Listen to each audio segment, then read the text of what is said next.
Hello, you've caught me thinking about demos. I love demos. They are a great way to try out new games or break up a 100-hour behemoth RPG, but demos hit especially hard in the pre-internet days, where magazines and the accompanying demo disc were the only way most of us could try games before they came out. I've spoken before on the channel about demos that have left a big impression on me, but I want to talk about them again, so indulge me. Demos that introduced me to games I'd never even heard of.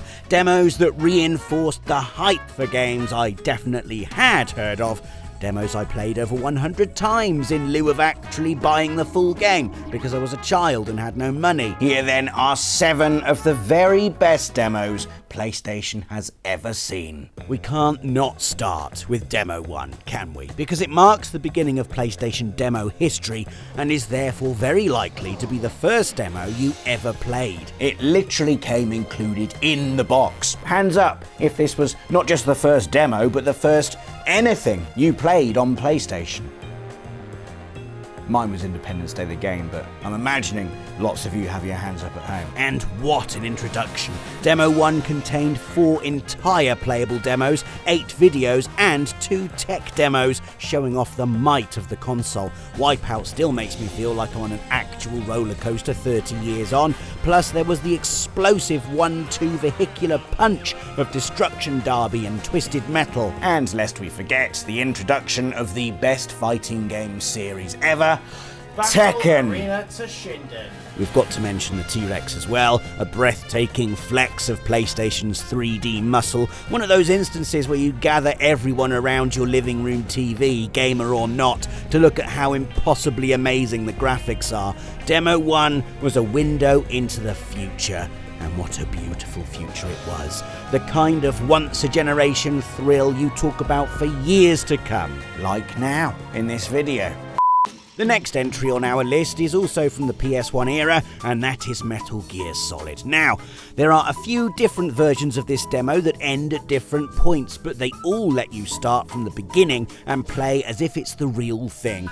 And as game introductions go, the beginning to Metal Gear Solid is still one of the all-time greats. It's so good that even aged 11, I knew I was playing something truly special. And obviously, I was right, because it was and still is a video game that has defined my life. But it all begins in that dingy underground loading dock, marvelling at reflections in puddles and watching rats scurry around the place, sneaking past guards and waiting patiently in the corner for the elevator, noticing this Hideo Kojima person's name popping up, and then bearing witness to that title card. I am still convinced the tagline "tactical espionage action" could make literally anything sound cool. The cool doesn't stop there though, as then you get to the helipad area. You enjoy codec calls, avoid security cameras, dodge searchlights, and discover items tucked behind boxes. You hear the phrase "chaff grenade," which excites you despite having no idea what it means. If you were lucky enough to have the longer demo, you'd get to go nearly all the way to Meryl's intro sequence.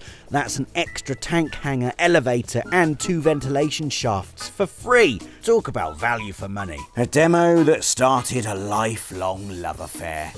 Naturally, the third entry on this list of best demos ever is Metal Gear Solid 2, which somehow I think I played even more than the demo for Metal Gear Solid 1. At the time, this was the most excited I had ever been for a game. MGS2 is a genre-defining, expectation-subverting, generational masterpiece that remains as prescient as it was on release over 20 years later. You know that, but what you might not know is that the demo was also really good. You basically got to play the first half of the tanker section right up to where you beat Olga. This demo made me want Metal Gear Solid 2 so much it physically hurt. It's hard to express how much of a step up this demo was from the PS1 game that came before and how excited that made me. I'm not sure there are enough words in the English language to appropriately convey what I felt. It was just properly incredible, a searing, cinematic slice of gameplay that turned my hype dial for the full game as high as it could possibly go. Sticking with PS2 demos that changed people's lives, we come to the fourth entry on this list of the best demos ever, LEGO Star Wars. Now, you may wonder why I consider this life-changing, and personally, I don't. It's a fun demo and I enjoyed it, but it's another Access team member who wished to remain anonymous who did find it life-changing. This is what they said. I've applied a filter to their voice to protect their identity. I always tell people I don't like the Phantom Menace, like I don't like horror games, but this demo, it changed everything.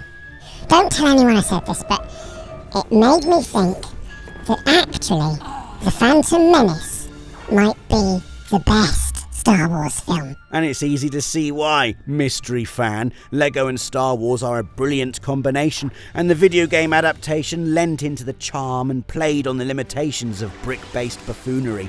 The end result is an engaging platformer that, most importantly, makes both LEGO and Star Wars fans happy. And making Star Wars fans happy, at least the ones in this office, is no mean feat. Staff writer Connor remembers playing this demo for hours and hours because, being a child when the prequels came out, he actually did like the Phantom Menace. He also said that completing this level in the actual game was a breeze because he knew where most of the mini-kits were located and how best to get true Jedi status, which he insisted I say because he's very proud of it. Anyway, I think the best part of this game is throwing the annoying shiny droids down this shaft.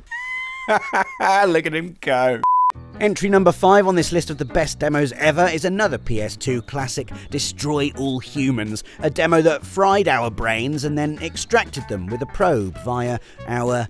Actually, I probably shouldn't say. Anyway, making a game about a foul-mouthed alien coming to Earth and exterminating the population is so brilliant that we're surprised it took this long for them to do it. After all, Destroy All Humans is basically GTA if it were schlocky 1950s sci-fi. Grand Theft Alien, anyone?